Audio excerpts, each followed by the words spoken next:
السلام علیکم ورحمۃ اللہ وبرکاتہ۔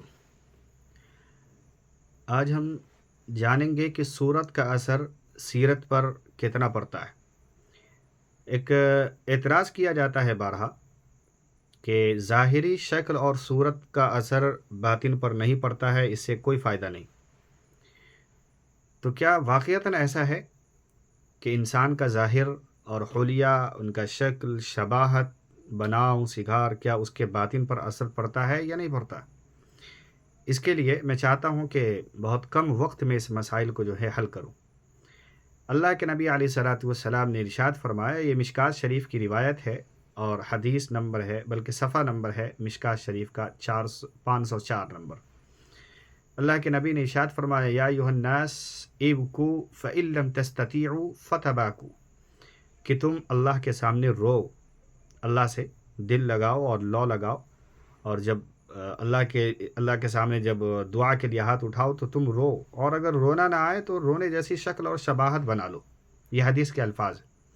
تو اس حدیث میں صاف طور پر ہے کہ سب سے پہلے تو تم سیرت بناؤ، یعنی اندرونی کیفیت، کہ تم رونا سیکھو، اور اگر رونا نہیں آ رہا ہے اللہ کے سامنے تو کم از کم رونے جیسی شکل بنا لو۔ تو سیرت کہتے ہیں اندر کی چیزوں کو، دل کو، تقوی کو، طہارت کو، اور صورت کہتے ہیں ظاہر چیزوں کو، شکل، شباہت، لباس، دکھتا کیسا ہے انسان ظاہری اعتبار سے۔ اور سیرت اندر کی چیزوں کو کہا جاتا ہے، دل کی کیفیت کا نام سیرت ہے۔ تو اس سلسلے میں نے آپ سے حدیث ذکر کی اور چند واقعات بھی ہیں۔ اول میں چاہتا ہوں کہ ایک بڑا مشہور شعر ہے کہ کسی شاعر نے کیا خوب کہا تھا، تیرے محبوب کی یارب میں شباہت لے کے آیا ہوں۔ شباہت کہتے ہیں شکل اور صورت کو۔ تیرے محبوب کی یارب میں شباہت لے کے آیا ہوں، حقیقت تو اسی کو کر دے، میں صورت لے کے آیا ہوں۔ یعنی حقیقت حال، یعنی اللہ کے نبی کے طرز میں ڈھلنے والی اعمال تو میرے پاس نہیں ہے کہ میں اللہ کے نبی کے سنتوں پر مکمل عمل کروں، بس صورت اور شکل لے کر کے آیا ہوں، لیکن آپ اس کو حقیقت سے بدل دیجیے۔ ایک واقعہ حضرت موسیٰ علیہ الصلاۃ والسلام کا ہم نے بارہا سنے ہوں گے کہ حضرت موسیٰ کے مقابلے میں جو جادوگر آئے تھے، اللہ تعالیٰ نے ان کو ایمان اور مسلمان بننے کی توفیق عطا فرما دی تھی۔ وجہ یہ بنی کہ آخر میں جب سارے معاملات ہوئے، جادوگروں نے اپنی جادو دکھایا اور سانپ بچھو بنائے جانے لگے، پھر آگے چل کر کے وہ مسلمان ہو گئے سارے جادوگر۔ حضرت موسیٰ نے عرض کیا کہ یہ کیوں، یہ کیسے ہوا؟ تو اللہ تعالیٰ نے فرمایا کہ یہ لوگ آپ کی شکل اور صورت بنا کر کے آئے تھے۔ ہوا یہ تھا کہ فرعون نے تمام جادوگروں کو، جتنے بھی جادوگر حضرت موسیٰ کے مقابلے میں آئے تھے، ان کو حضرت موسیٰ کا لباس پہنایا، یعنی جو لباس حضرت موسیٰ پہنا کرتے تھے وہی لباس پہنا کر کے بھیجا، تاکہ کوئی فرق نہ ہو، اور ایک الگ چیز ثابت کرنے کی کوشش کی جا رہی تھی۔ تو اللہ تعالیٰ نے اس لباس کے بدولت ان کو ایمان کی توفیق عطا فرمائی۔ یہ واقعہ امثال عبرت کے صفحہ نمبر 15 پر موجود ہے۔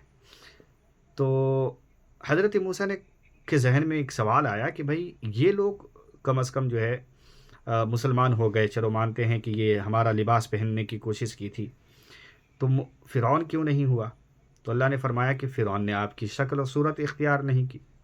حالانکہ فرعون ایک اعتبار سے دیکھا جائے تو حضرت موسیٰ کے والد کے درجہ رکھتے ہیں، انہی کے گھر پہ تربیت ہوئی تھی، پرورش ہوئی تھی، بڑے ان کا احسان ہے حضرت موسیٰ پر۔ لیکن کبھی بھی حضرت موسیٰ کی شکل یعنی سیرت کا اختیار کرتا، صورت بھی اختیار نہیں کیا، اور چند لمحوں کا ساتھی جو چند گھنٹے حضرت موسیٰ کے ساتھ ان کا گزرا تھا، لیکن شکل اور شباہت تھی تو اللہ نے قبول فرما لیا۔ اسی طریقے سے ایک واقعہ بڑا مشہور ہے کہ چند ڈاکو ڈاکہ زنی کرنے کے لیے کسی بادشاہ کے رخ اختیار کیا، اور بادشاہ کے گاؤں میں جا کر کے سوچا کہ وہاں پہ آج بادشاہ کے محل کے اندر چوری کریں گے۔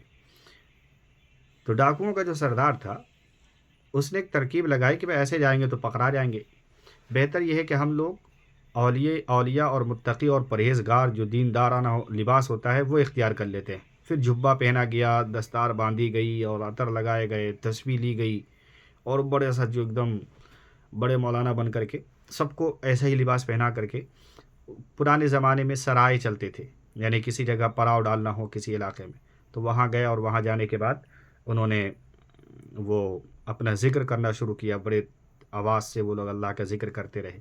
لوگوں کو معلوم چلا کہ بھائی اللہ والے لوگ آئے ہوئے ہیں، تو گئے اور جانے کے بعد ان سے مصافحہ کیا، کچھ لوگ نظر و نیاز کرنے لگے، کچھ اپنی حاجتیں ان کے سامنے بتانے لگے۔ بادشاہ کو بھی ترس آیا اور اس نے بھی کہا کہ میں بھی چلتا ہوں، تو اپنا کرسی چھوڑ کر کے ان سے ملاقات کی اور کہا کہ آپ ہمارے یہاں تشریف لائیے۔ ان کا لڑکا بیمار تھا بادشاہ کا، ان سے دعا کرائی، وہ لوگ دعا کی، اللہ کا کرنا ہوا کہ وہ لڑکا ٹھیک ہو گیا۔ بڑے انعامات میرے بادشاہ کی طرف سے۔ اور بادشاہ نے کہا کہ یہ علاقہ آپ رکھ لو اور یہیں پر آپ لوگ رہو، کہاں جاؤ گے، اتنے بڑے بزرگ ہیں آپ لوگ، ماشاءاللہ ادھر ہی رہ لو۔ ان لوگوں کو سمجھ میں آیا کہ ہم نے جو ظاہری صورت اختیار کی تھی اس کا اثر یہ ہوا ہے کہ اتنا انعام مل رہا ہے بادشاہ سے، اگر واقعتاً اللہ والے بن گئے تب کیا ہوگا؟ روایتوں میں آتا ہے کہ سارے کے سارے متقی اور اولیاء بن گئے، بہت بڑے اس زمانے کے اللہ والے بنے وہ لوگ، وہ جو سارے کے سارے چور اور ڈاکو تھے۔ تو اس سے معلوم چلتا ہے کہ ظاہر کا اثر باطن پر پڑتا ہے۔ انسان جو ظاہری لباس پہنتا ہے اس کا اثر اللہ تعالیٰ جو ہے اس کے دلوں کا اوپر بھی اتارتا ہے۔